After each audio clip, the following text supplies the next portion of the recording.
প্রিয় দেশবাসী, সবাইকে বাংলা নববর্ষ 1432-এর শুভেচ্ছা জানাচ্ছি। শুভ নববর্ষ।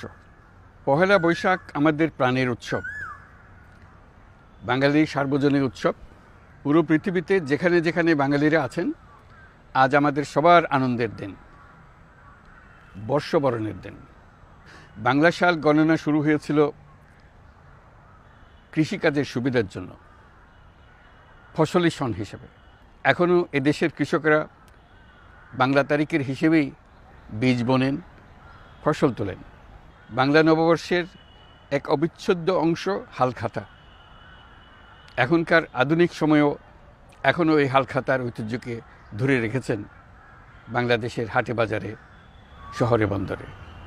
নববর্ষের বৈশাখী মেলায় বাংলাদেশের জেলায় জেলায় উদ্যোক্তারা সারা দেশে ঐতিহ্যবাহী শীতলপাটি, মাটির হাঁড়ি পাতিল, খেলনা, হাত পাখা ইত্যাদি তৈরি করে নিজেদের সৃজনশীলতাকে তুলে ধরেন এই দিনকে উপলক্ষ করে। বাংলাদেশের সংস্কৃতি ও ঐতিহ্য রক্ষায় এবং একে এগিয়ে নিয়ে যেতে আমাদের সবাইকে সক্রিয় ভূমিকা রাখার জন্য অনুরোধ জানাচ্ছি। আমাদের এইসব ঐতিহ্য যেন আমাদের নিজেদের মধ্যে সীমাবদ্ধ না থাকে। আমাদের সংস্কৃতি যেন আমরা ছড়িয়ে দিতে পারি বিশ্বের দরবারে।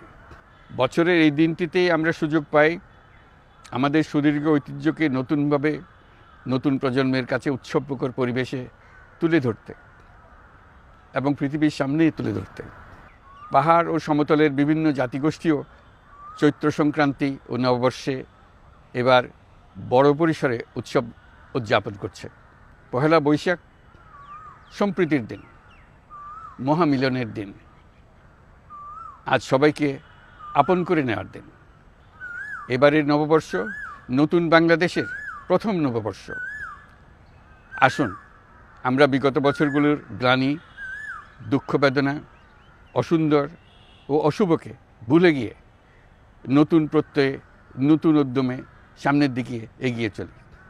চলুন নতুন বাংলাদেশ গড়ে তুলি। 24-এর গণ অভ্যুত্থান আমাদের সামনে বৈষম্যহীন বাংলাদেশ গড়ে তোলার সুযোগ এনে দিয়েছে। এই সুযোগ যেন আমরা না হারাই। বৈষম্যহীন বাংলাদেশ গড়াই হোক এবছর নববর্ষের আমাদের অঙ্গীকার। আমি নববর্ষের সকল আয়োজন ও উদ্যোগের সাফল্য কামনা করছি। নববর্ষ 1432 আমাদের সবার জন্য শুভদিনের সূচনা করুক। নববর্ষ আমাদের সকলের জন্য নতুন ও গভীর আনন্দের উন্মোচন করুক, এই কামনা করছি। সবাইকে আবারও আমার নববর্ষের শুভেচ্ছা ও সালাম জানাচ্ছি। আসসালামু আলাইকুম। মহান আল্লাহ আমাদের সহায় হন। আল্লাহ হাফিজ।